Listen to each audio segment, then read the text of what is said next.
strategy. They're going to keep going with the issues. But what if this so-called honeymoon period doesn't end? Oh, it's going to end. The honeymoon period's going to end. Look, she's got a little period. She's got a convention coming up. It's about policy. It's not about her. I think she's incompetent because I've watched her. She destroyed California. She destroyed San Francisco. Everything she's touched has turned to bad things. I'm not going to use foul language, but everything she's touched has turned bad. She's incompetent. The reason she's not doing what I do and she's not doing what she should be doing, she won't even do interviews with friendly people because she can't do better than Biden. Now, he had a reason for not doing well, and he was never, 25 years ago, the sharpest or brightest bulb in the ceiling. That I can tell you, okay? He wasn't. But he could do interviews at least. Not lately, he couldn't, perhaps.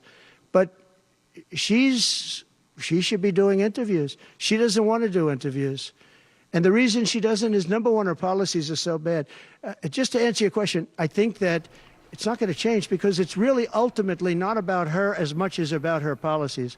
She wants open borders. She wants to defund the police. She wants to defund the police. She wants to take away your guns.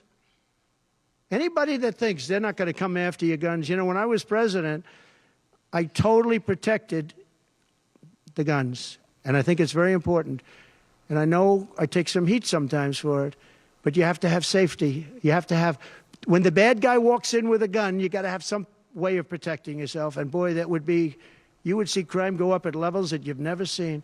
When people say on this side of the house, this house has guns, we will use the guns, they say, let's pass. We'll go someplace else. You have to have them. And for 4 years, and you know, as you know, the NRA endorsed me very powerfully every time I ran, every time. My sons are members, and I guess indirectly I'm a member too. But they gave me the strongest of endorsements, and that's against very strong competition. People that felt the same way. No, you have to have that right. Our Second Amendment is a very important right, and it has to be protected. All right, there's a lot to fact check there, so we're just going to run through things here. He said that Kamala Harris is not in favor of giving Israel weapons. She made it very clear, her campaign did this morning, that she is not in favor of an arms embargo of Israel. He said that no one died on January 6th. People were killed. We know that. Ashley Babbitt, 3 others died from medical emergencies. One officer died immediately after having been pepper sprayed in the day following. There were 4 officers who died of suicide in the months after. He talked about how there's a constitutional issue for how Kamala Harris was chosen by the Democratic Party. That's not true. The Constitution doesn't govern how the party selects its candidates. He also talked about the border. He said 20 million people over the border. That's grossly exaggerated. He could have just gone with the actual number. It's not a great number. He chose 20 million. But actually, crossings are down for the last 4 months, the lowest they've been in 3 years since the president signed his executive order. He certainly did not mention that. That is not the picture that he painted. And he also said that in Afghanistan, there had been no deaths in the 18 months before the withdrawal, that no one was even shot at.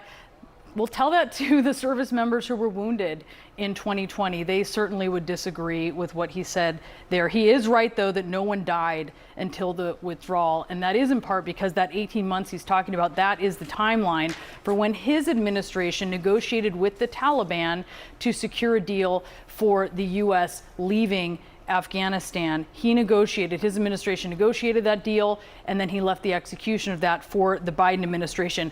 Yes, the withdrawal turned out to be a debacle. Critics of the deal also say the deal was a debacle. There are a number of other things, and that includes the crowd size, which he told a lie about of Kamala Harris. Which clearly is getting at him because he stayed on crowd size for a long time. Jeff Zeleny is back here with us. You were at the rally yesterday in Detroit. You've been to many Trump rallies. This is something that is bothering him, and he felt the need to exaggerate and lie about it. For sure. I mean, it's almost back to the future on crowd sizes. This is something that has really been at the center of the former president's line of thinking. Success is measured in crowd sizes. He's often misstated his own, but look, we all know that Trump campaign rallies are large. Some of the largest we've seen in modern days. I was at the Harris rally last night in Detroit. it was the size of a Trump campaign rally, if not bigger. Certainly bigger than most Democratic rallies. In fact, all of them have been this year. Thousands were at the rally last night in Detroit. It's impossible to get a precise number, but let me describe it for you. It was a large airport hangar that there were risers on both sides. It sprawled out onto the tarmac, a large area out there where Air Force 2 was parked. 4 risers were filled, rows of chairs were filled, people as far as the eye could see. So thousands were there. He said 1,500.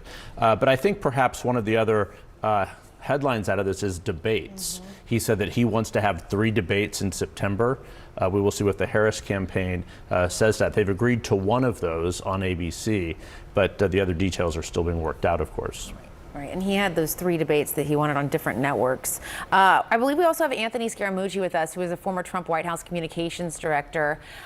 Anthony, you've known the former president for a while. I'm curious what your general thoughts are on his press conference. He did take questions from the press and is still answering them, and also too why he feels the need to lie about crowd size of all things.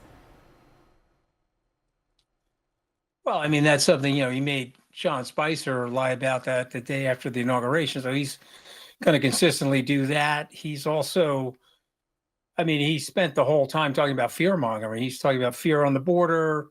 He's talking about fear in the economy. He's talking about fear of crime.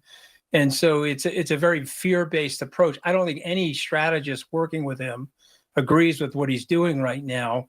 They're sitting there cringing. He's sitting there saying, okay, we're flailing, so I'm going to show you how it's done.